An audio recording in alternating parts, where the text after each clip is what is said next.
I just wire wheeled it and got as much of the flake off as possible, and then I'm not even gonna prime it. So this is a 180 thermostat. We're gonna check it in hot water and see with a thermometer if it actually opens up at 180. But one thing that most of the new thermostats have is a little hole drilled in there. So as you're filling up the water in the, the radiator, the purge tank, when water comes up to here, if there's a hole, it'll allow the air pocket to get out and continue filling. So we're gonna drill a little hole in it. Yeah, this is a high flow thermostat. This whole body, you'll see, separates from this ring. This is the Corvette thermostat housing. It's got the right curves, so the hose points. A lot of guys would change stuff back in the day, and you buy a Cal Custom chrome thing, and they never sealed. I don't know what they were made of, but you'd tighten it up and it would leak. You'd tighten up some more, you'd use silicone, they always leaked. But it's got a little texture to it, but that'll be held by the gaskets. But a lot of these, you'd try to sand them flat, and they'd always have a leak. This is made out of cast iron, and it's strong. I didn't really find a good thermometer, but we'll just boil some water and see if she opens up. You can see the gap, it's opening up. I just used the smallest drill bit I had and shot a hole through it right there. Ultra blue on here, spreading it out. You don't have to be Rembrandt. You just gotta let it tack up a little.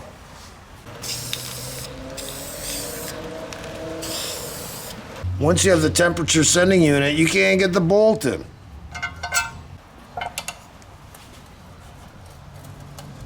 Good enough. Showing how you couldn't get the bolt back in. So we had to have that done. This is where I had to clean it the most, where the heat came up and just charred this area where the crossover is underneath. But we're gonna be blocking that off.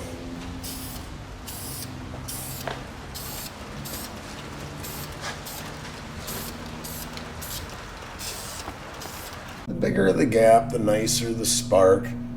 But remember, we're only working with points. A regular coil. This is an inductive ignition. If you had a capacitive discharge and you have, like 55,000 volts, and a lot of times guys will set a gap sometimes as far as 80 thousandths.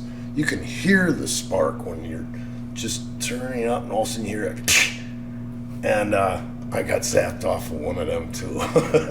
We're getting ready to put this intake on, and when I bought these gaskets, I had measured the port size on the heads, and there's several to choose from, and you can see that with this size, the imprint is right square. So I pretty much got the same deal, except I have the center heat riser blacked off, and you can see this fits on there pretty good. Fits on the head as well. I had to consider thickness too. So this is the same thickness gasket as this. I think what we're going to do is we're just going to put a skim coat of blue on the water ports, and then that's it. And then see how it seals up. Yeah, you watch a lot of guys on TV that don't even use these gaskets. Because a lot of times as guys are tightening them up, you're not supposed to tighten it down that, 35 foot-pounds or something on the intake. But these will squeeze out. And they don't notice it, and all of a sudden, back here there's oil leaking out. So they just build up a whole China rail mound, of this right stuff. We don't have the right stuff. We got some stuff here that's a silicone. I don't know, are you gonna use these or not? I think I'm gonna try just building up a gasket and see what happens. Okay. Otherwise, back in our day, we would use Permatex. It was like a black goo on a shoe polish ball, and you'd stick that on there and it would cement them on so they couldn't kick out. We're just going to kind of glue these gaskets in place and then lay this intake on them and then see what kind of depth we have to work with for the China rails. We would say that it's a 1/4 inch tops. Yeah. So we know how thick to build our bead. Here's what this looks like. I've always wanted to try this with just gasket maker. see how it turns out. This is what we have for squish out of that material. Is it hardening up yet? Yep. I think it's going to be okay. I cranked it down in sequence, stopped torquing it, and I just did it by hand. And I would say by hand I have it to like 25 foot-pounds, specs 30. Well, we ended up doing it hand tight, and then you checked it with a torque wrench, so then you knew that it was at 20, and then you moved it a little bit more with your wrench, so then you did all the same around there trying to copy that torque feeling that you had there. And you know, it was an educated guess because you can't get a torque wrench in a lot of these places.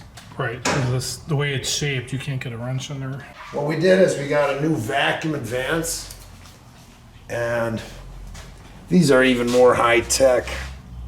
They got an adjustment you can put on here, but really for vacuum advance you don't need to even adjust it.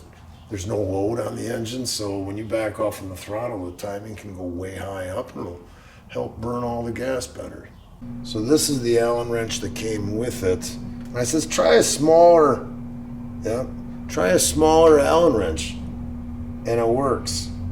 So the instructions say to go all the way to counterclockwise. I hope I didn't break something. But what I'm gonna end up doing is making a magic marker, and then we'll count how many screws and everything, so then we'll write it on the instructions. So if we're driving around, we're starting to get pinging, I'll be able to put it right back to where we've adjusted it outside of the car. I can keep on screwing and screwing the Allen wrench.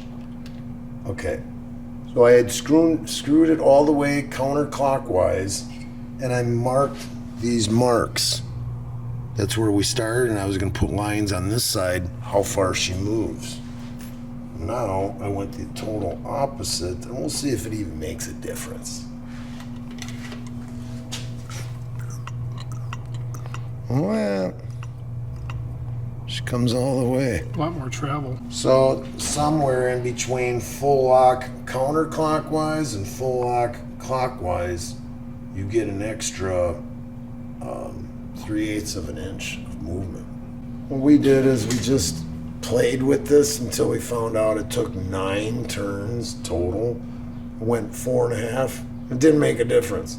So I backed off one. Didn't make a difference. Backed off one more, and instead of it coming all the way to the end, now we got it going, and it stops there. The engine has about 15 inches or 17 inches vacuum, and when I pump up to there, 15. You can see what held down the distributor before. It wasn't doing a very good job. I mean, it's only catching on one wire, and this is a replacement. So as you tighten down that bolt, these 2 wires touch. Most people have a whole solid, thick metal plate that's arched, and then it's curved out and it holds. But this will do the job. I remember I had this on a 283. That distributor's dropped in there on top dead center, number 1. I've added timing tape to this balancer. We're at like 12 degrees before top dead center. As this thing swings around, you'll see the points, have 12 volts going through the coil, and then when it collapses, that induces a voltage. That's where we're gonna lock it down. You can hear it click. Well, you got it at 12 degrees advance. So we'll lock it down there. So there's a lot of spring to those 2 wires. I don't want to overly clamp it. We've got a situation here where this manifold isn't drawing up to the head. It's because it's hitting those studs on the bottom side. Pointing at how the manifold hits that, so we have to grind the stud right down to the nut, then double check it, see if we can tighten up the exhaust manifold, and it'll come tight to the head. If it doesn't, then we might have to even round the corner of the nut. Got rags in the exhaust on there. 2 old plugs. I'll try this cutoff wheel if I get in there that way.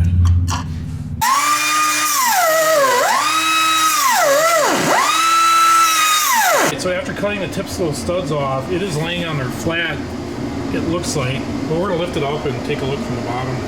Yeah, and you can always double check and do your prep work now, or you run into more trouble later. Yeah, you can see we got like an 1/8 inch of clearance now. On this side though, you're close over here. But it's a 16th. So as long as it doesn't hit, you miss by an inch, you miss by a mile. So we can't leave this finished like this. We're gonna take a 90-degree roll lock to it. Right, it looks like it's rough as a cob.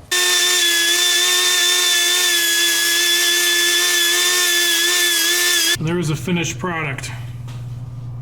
Driver's side here, and this is the same situation. Interference with those studs.